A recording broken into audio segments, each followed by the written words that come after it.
Russia with Love. Even though it was the fifth book in Ian Fleming's series of novels, the producers chose to film it second because it was on President Kennedy's list of 10 favorite books. If that isn't a reason to adapt a book to film, someone please tell me what is. It starts right off the bat with Sean Connery reprising the role of 007, lurking about the yard of some mansion. He doesn't make it very far when an assassin named Red Grant, played by Robert Shaw, gets the drop on him. It's revealed that this is a decoy who just happens to be wearing a very convincing mask. This sets up the subplot in which Spectre wants to get its revenge on Bond for killing one of its operatives, Dr. No. This is one of the few entries that actually makes a connection to its preceding film. The mastermind plotting the whole thing, a master chess player named Kronstein, even references Dr. No's defeat. As an added refinement, I think that Spectre will probably have the chance of a personal revenge for the killing of our operative, Dr. No.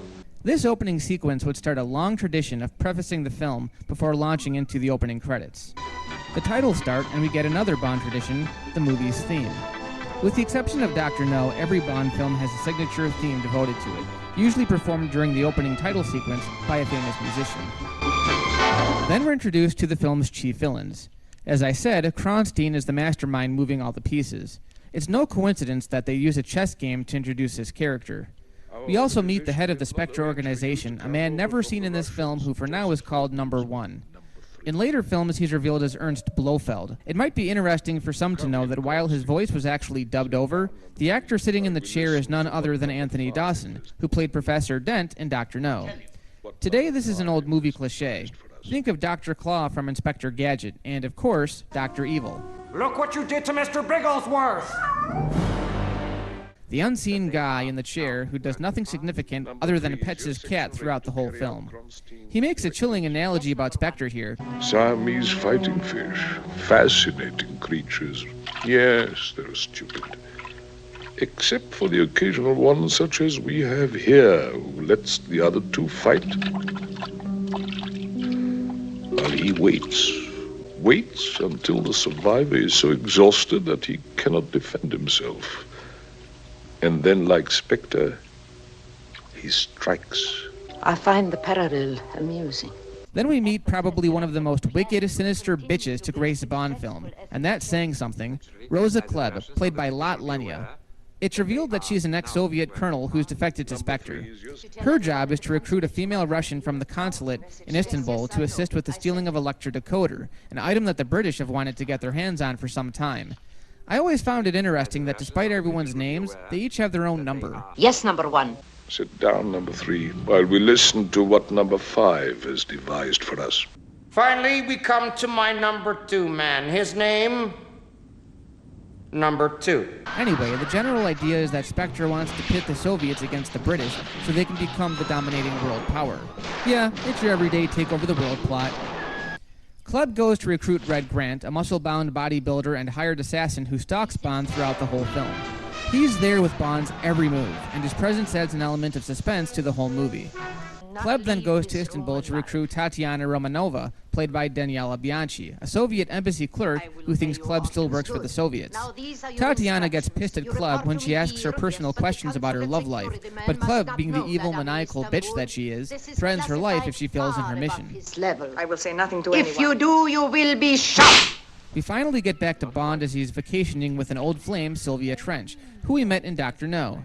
Even here, Sylvia references the last movie. Do what? Last time you said that, you went off to Jamaica. Bond refers to her as an old case. Oh, so I'm an old case now, am I? Although I love her expression when he extends their picnic. After a brief cameo from Lois Maxwell as Moneypenny, M briefs Bond, revealing that Tatiana has defected to the British and will hand over the Lektor only if James himself meets her in Istanbul. He takes one look at her photograph and agrees. That's our silly secret agent. Desmond Llewellyn plays Major Boothroyd, the head of Q Branch in this film. In all the consecutive films, he's referred to as Q. This would also become a recognizable trend in the series, where Q gives Bond all of his hidden gadgets. In this one, it's a briefcase complete with rounds of ammunition, a throwing knife, a sniper rifle, gold sovereigns, I assume that's currency, and tear gas. Bond says he doesn't think he'll need it for this assignment. Incidentally, he ends up using everything at some point in the movie. After being followed by Grant, James meets with Ali Karim Bey, the British intelligence station chief in Istanbul, who basically thinks James is just wasting his time. This is an old friend of mine, and it tells me something smells. I smell something. Bullshit. We then see Ali by himself, and it seems like he'd much rather be reading the newspaper than getting it on with the female. Ali Karim Bey. If an attractive woman is calling your name in that tone, what do? A. Ignore her. B. Leave the room. Or C. You say, back to the salt mines, and proceed to make out with her. Back to the salt mines.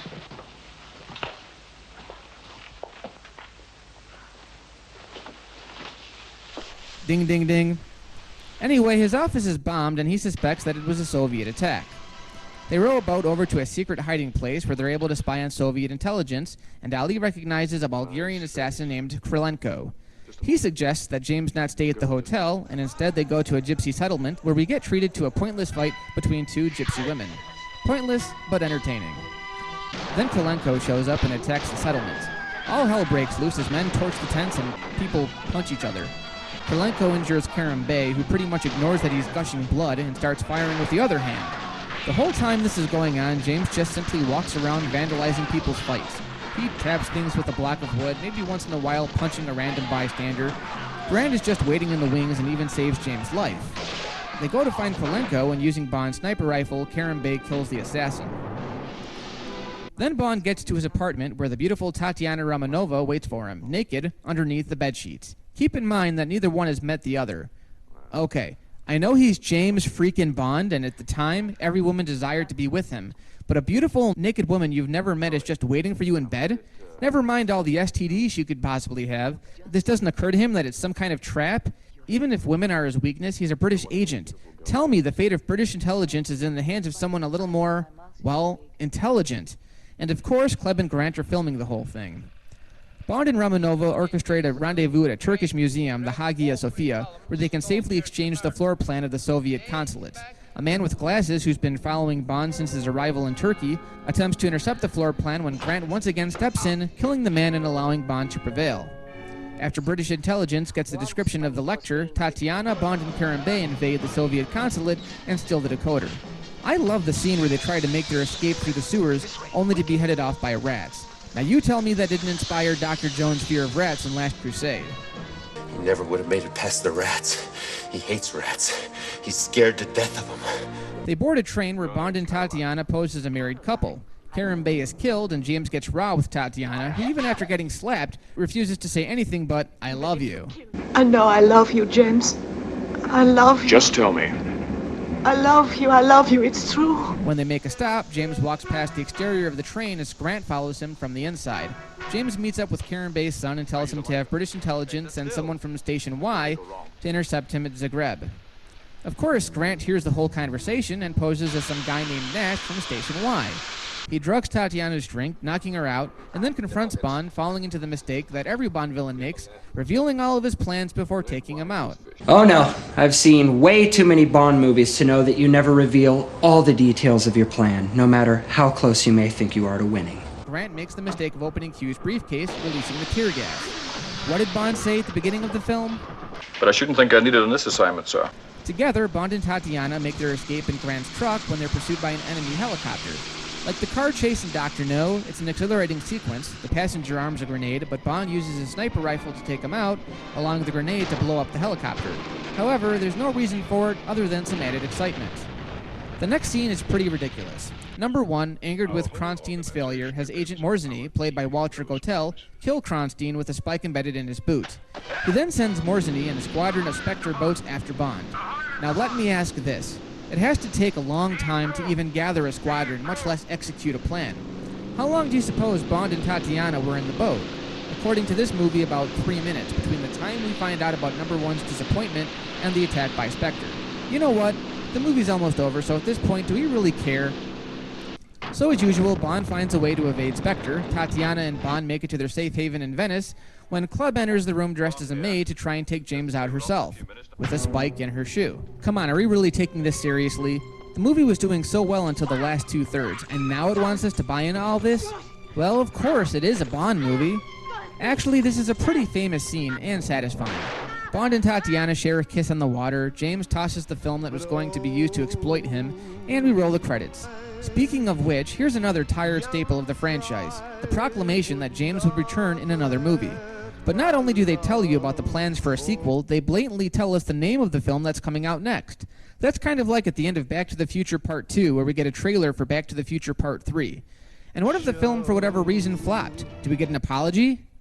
Anyway, that's From Russia with Love. As much as I tore into it, it's actually a really good entry in the series. Many consider it one of the best entries. It doesn't usually stand out as much, and part of that is because it gets sandwiched between Dr. No, the first James Bond film, and Goldfinger, one of the more iconic films in the series. But it has a lot of the staples that future entries would carry over, and despite a complex plot, it's a lot of fun, blending a lot of good action with some elements of suspense.